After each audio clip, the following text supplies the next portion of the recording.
wabarakatuh. Perkenalkan, nama saya Repa Siti Nuryati dari kelas X Bahasa. Di sini saya akan mempresentasikan materi tentang kebudayaan. Kebudayaan adalah sesuatu yang akan mempengaruhi tingkat pengetahuan dan meliputi sistem ide atau gagasan yang terdapat dalam pemikiran manusia, sehingga dalam kehidupan sehari-hari kebudayaan itu bersifat abstrak. Pembentukan kebudayaan dibagi menjadi 3, yaitu ada kebutuhan jasmani, kebutuhan sosial, dan kebutuhan kejiwaan. Ciri-ciri kebudayaan. Yang pertama, kebudayaan itu harus dipelajari. Yang kedua, kebudayaan itu diwariskan atau diteruskan. Yang ketiga, kebudayaan itu didukung dan dikembangkan. Dan yang keempat, kebudayaan itu berkembang dan berubah-ubah.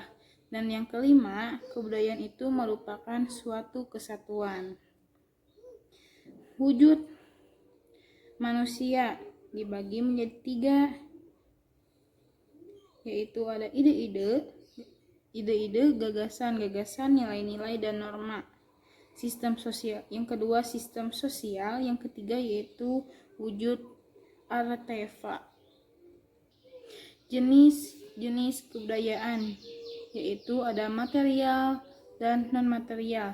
Yang material ada usage, always, mores, custom, laws. Dan yang non-material yaitu yang bersifat yang tidak terlihat.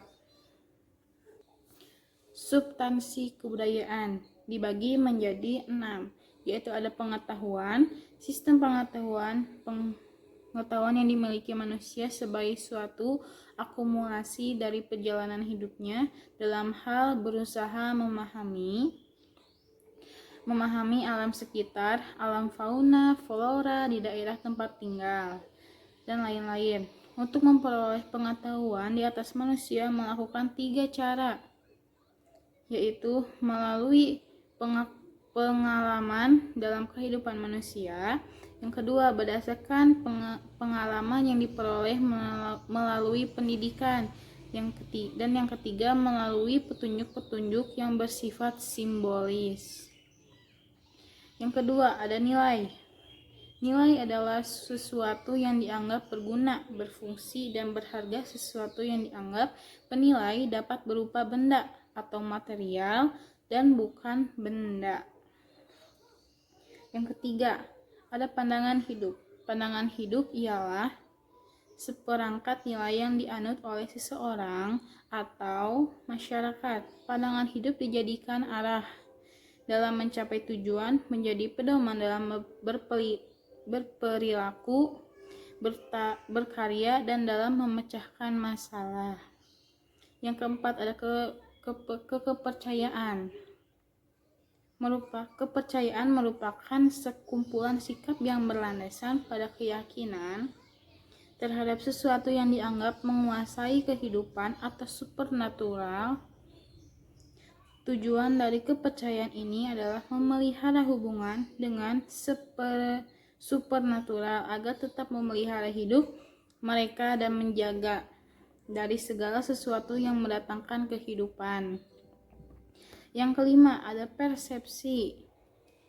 Proses mental yang menghasilkan bayangan atau penafsiran seseorang tentang sesuatu objek.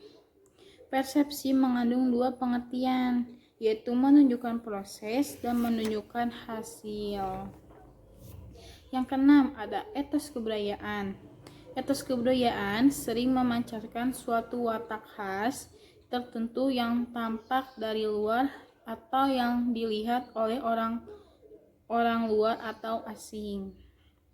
Etos kebudayaan ini sering tampak pada kebudayaan yang bersangkutan.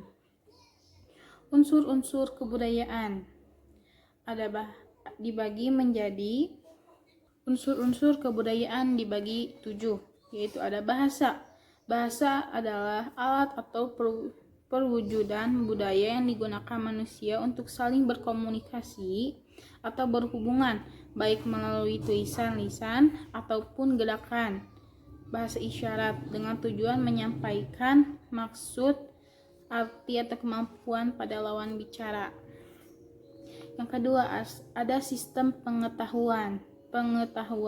Segala sesuatu yang diketahui manusia tentang benda, sifat, keadaan, dan harapan-harapan, gagasan dalam pikiran manusia adalah ide yang ada dalam pikiran manusia yang akan membentuk peralatan, di mana peralatan merupakan alat pencari solusi bagi masalah yang dialaminya.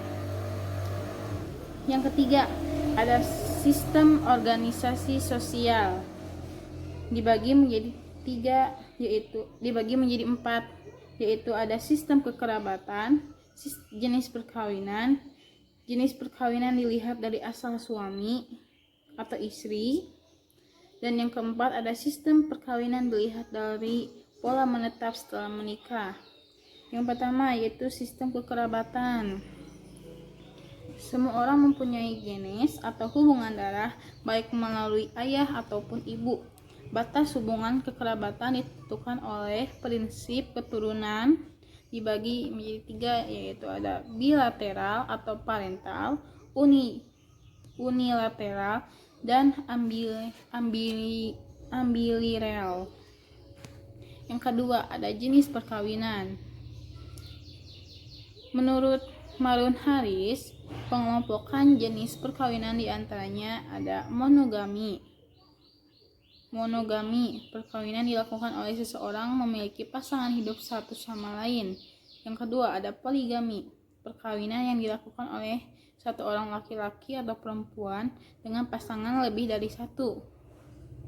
Yang ketiga, ada sistem perkawinan dilihat dari asal suami atau istri, yaitu ada eksogami, endogami, homogami, heterogami, dan incans. Yang keempat, ada sistem perkawinan dilihat dari pola menetap setelah menikah, yaitu ada patrilokal, matrilokal, biolokal, neolokal, afukulokal, dan ratalokal. Yang D, sistem peralatan hidup dan teknologi. Alat produktif, senjata, wadah, alat-alat menyakan api, makanan dan minuman, pakaian dan tempat perhiasan, tempat berlindung dan perumahan, alat transportasi. Yang kelima, ada sistem mata pencarian. Pemburu, yaitu ada pemburu dan meramu, beternak, bercorak tanam di ladang, menangkap ikan, dan bercocok tanam menetap dengan sistem irigasi. Sistem religi. Yang keenam, ada sistem religi. Antropologi tidak mengajari ajaran agama, tetapi persepsi manusia terhadap agama, diantaranya agama yang dianutnya. Antropologi memberikan perhatian besar terhadap sistem upacara keagamaan karena pertama, upacara keagamaan dalam kebudayaan suku bangsa biasanya merupakan unsur kebudayaan yang tampak secara lahir. Kedua, bahan dan makna upacara keagamaan yang selanjutnya digunakan sebagai bahan untuk menyusun teori-teori tentang religi.